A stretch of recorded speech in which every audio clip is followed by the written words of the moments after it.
si on zachce, hej. K nohy!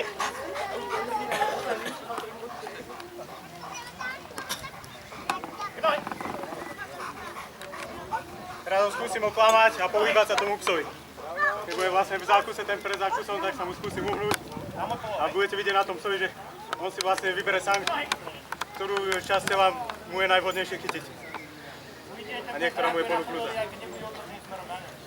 K nohy!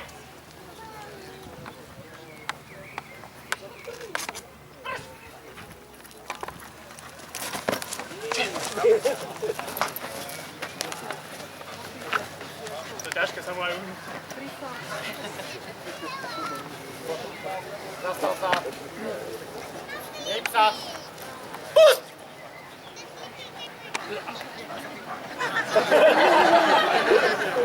Pripaj!